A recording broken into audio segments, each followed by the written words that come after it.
I'd like to tell you about the dilemma of today's girl. But first of all, let me tell you why I am concerned about girls. You see, girls are inherently emotional in nature. That makes them more easily manipulated.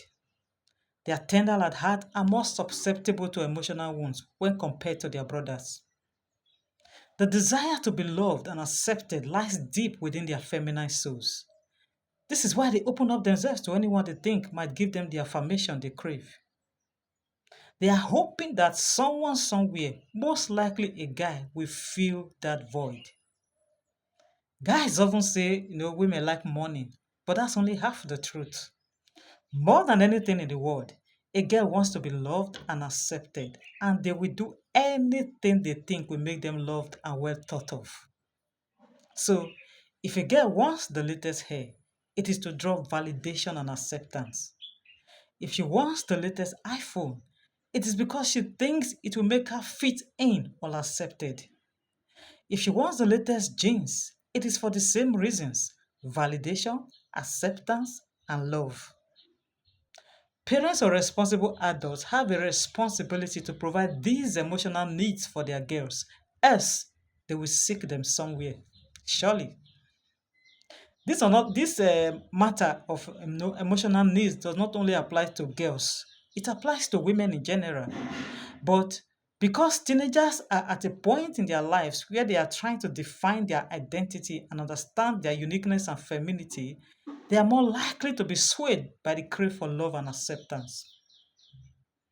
You know, people often say that we live in a world of information. Yes, that's correct, but we also live in a world of misinformation. Many of our girls are misinformed by the media, especially social media, television, and the internet as a whole. This has greatly increased the dilemma of today's teen and their parents too, when compared to 20 or 30 years ago. You need to stop on your tracks, open your eyes wider, and see what our girls face today, tomorrow, and even 10 years from now. It is tough, it is frightening, but this is the reality.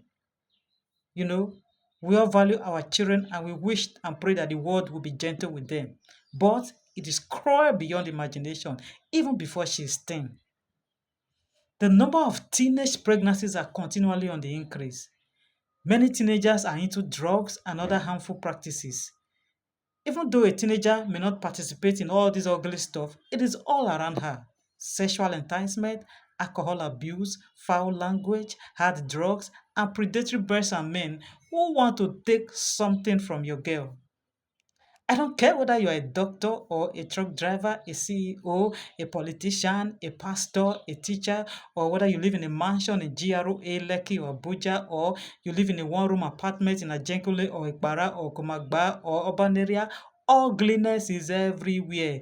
If it is not in the streets, it is in the gadgets we place in the hands of our children. It's in the television in your living room. Once upon a time, ugliness was somewhat contained in gangs, drug pushers, and the bad boys and girls. They stayed in defined places. They stayed in certain neighborhoods and schools. But now, it is all around us.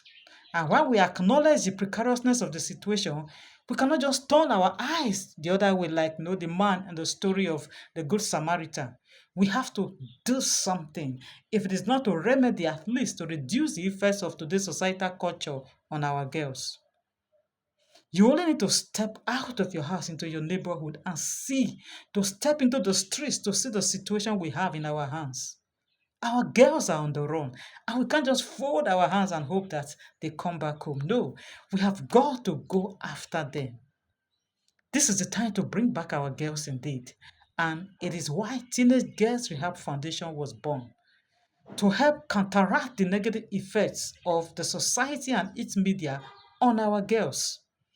We do this by equipping them with the knowledge and skills they need to make life altering choices, to help them find and achieve their dreams, break negative habits, and form positive ones. And where necessary, take them off the streets and give them a shelter, a life skill, and education.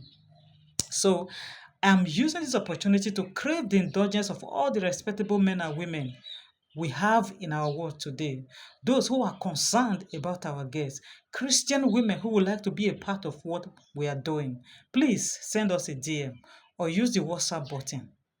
Thank you.